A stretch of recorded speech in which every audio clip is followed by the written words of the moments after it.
আপনি মনে করেন না আল্লাহ কিচ্ছু দেখেন, আল্লাহ সব দেখে, ঠিক কিনা বলে?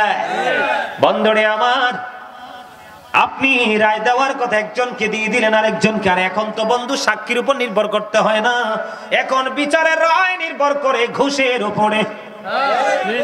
যিনি ঘুষ খায়, যিনি ঘুষ দেয়, যিনি ঘুষকে সাপোর্ট করে, অন্যায় করার জন্য অপরাধীদেরকে আরো বেশি উৎসাহ জুগিয়ে দেয়, বন্ধু তাদের জন্য একটা ভয়ঙ্কর খবর শোনেন। আল্লাহ রাব্বুল আলামিন জিবরাইলকে অর্ডার দিলেন, জিবরাইল তোমরা চলে যাও, তুমি চলে যাও অমুক শহরকে তুমি ধ্বংস করে দাও। এবার আমার দিকে তাকান, জিবরাইল চলে গেলেন। জিবরাইল চলে যাওয়ার পরে দেখলেন বন্ধু ওখানে এমন একজন বুজুর্গ লোক আছে, জীবনে কোনোদিন আল্লাহর হুকুমের অপেক্ষা করেনি, নাফরমানি করেনি, কন্টিনিউ আল্লাহর গোলামি করে করে যাচ্ছে। এবার আল্লাহ রাব্বুল আলামিন কি জিবরাইল একটা ডাক দিয়ে বললেন, বন্ধু জিবরাইল একটা ডাক দিয়ে বললেন, মনিব মনিব, এই যেখানে ধ্বংসের জন্য আমাকে পাঠিয়েছো, এখানে তোমার একজন প্রিয় বান্দা আছে, জীবনে একটা মুহূর্তের জন্য তোমার গোলামি ছাড়িনি, জীবনে একটা মুহূর্তের জন্য তোমার গোলামি বন্ধ করেনি। মনিব আমি কি তাকে সহ ধ্বংস করে দিব? এবার আমার নবী বললেন, তাকে সহ ধ্বংস করে দাও। কেন গো আল্লাহ? তার কারণ হলো তার সামনে জীবনে মানুষ অনেক অন্যায় করেছে, অনেক অপরাধ করেছে, সে কোনোদিন প্রতিবাদ করেনি। নাউজুবিল্লাহ। আপনি শুধু একা একা নামাজ পড়লে, ইবাদত করলে, একলা একলা হাঁটলে চলবে না, আপনাকে অপরাধীর বিরুদ্ধে যুদ্ধ ঘোষণা করতে হবে। যদি না করেন, আপনি ক্ষমতা থাকার পর না করেন, আল্লাহ রাসূল বলেছেন তুমি যদি ইসলাম থেকে খারিজ হয়ে গেলা, তুমি আর মুসলমান।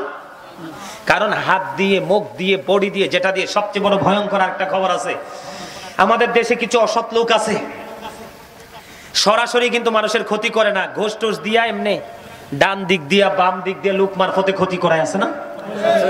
ওই মানুষগুলো ডাইরেক্ট এবং ইনডাইরেক্টলি যারা মানুষের ক্ষতি করে মজা পায়, আল্লাহ রাসূল বলেছেন ওই মানুষগুলো ফুলচেরাতের ফুলের উপর উঠতে দেরি আল্লাহর কুদরতি হাত দিয়ে ধাক্কা দিয়ে জাহান্নামে ফেলে দিতে দেরি করবে না। নাউজুবিল্লাহ বলেন না কেন? আর আপনি যদি নবীর হাদিসের দিকে লক্ষ্য রাখেন, নবীর সাথে প্রেমের ডোরি লাগাইয়া ওই পথে চলেন, বেশি বেশি করে ফরজ ওয়াজিবের পাশাপাশি নবীর প্রেমের দরুদ পড়তে পারেন, জিবরাইল কথা দিয়েছে, রে নবীর উম্মত তোমরা টেনশন করো না, চুলের চাইতে চিকন হবে, হীরার চাইতে দাঁড় হবে, উপর দিক দিয়ে আগুন ঝুলন্ত থাকবে, নিচের দিক দিয়ে আগুন উদিত থাকবে। আমি জিবরাইল কথা দিলাম, ওই 30,000 বছরের রাস্তাটা আমি জিবরাইল পাল করে দিব। সুবহানাল্লাহ।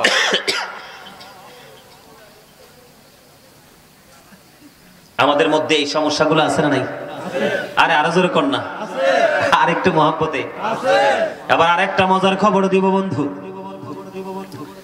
মজার খবরটা, আপনাদের এলাকায় সুদ খায়নি মানুষ, এটাও কিন্তু হারাম।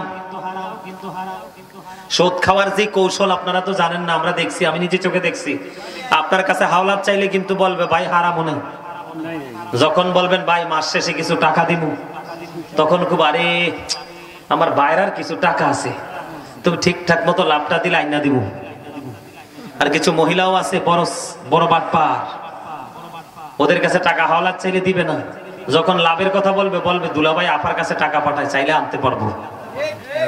ঠিক না বেঠে? বন্ধুরে আমার,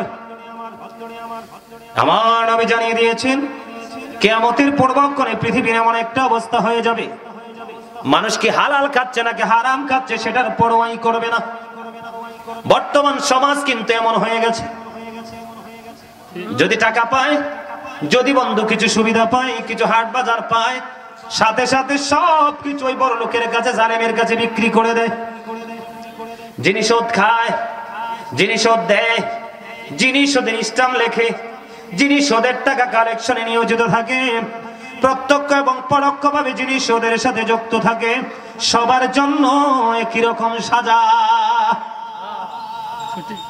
নাউজুবিল্লাহ বলেন না?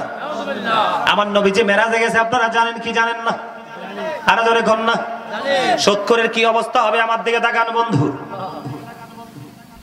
আমার নবী জানিয়ে দিয়েছেন,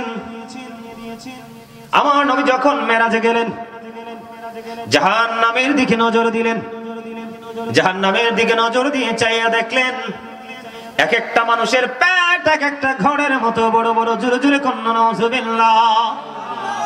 হাদিস শরীফের মধ্যে এসেছে বন্ধু, আপনার নবী আমার নবী সরকারে মদিনা তিনি জিব্রাইলকে প্রশ্ন করলেন, ভাই জিব্রাইল বলো না, এই যে ঘরের মতো বড় বড় পেটওয়ালা মানুষগুলো দেখা যায় এরা কেডা? এবার জিব্রাইল বললেন, ইয়া রাসূলুল্লাহ, ইয়া হাবিবাল্লাহ, নবী গো, এই ঘরের মতো বড় বড় পেটওয়ালা মানুষগুলো হলো এরা আপনার নামদারি উম্মত, দুনিয়ার শোধ করে এবং ঘোষ করে, জোরে জোরে নাউজুবিল্লাহ। আমার নবী আবার ডেকে ডেকে বলে, জিব্রাইল আমি তার দিকে নজর দিয়ে চাইয়া দেখলাম তার পেটের মধ্যে সাপ আর বিচ্ছু দেখা যায়। নাউজুবিল্লাহ বলেন না।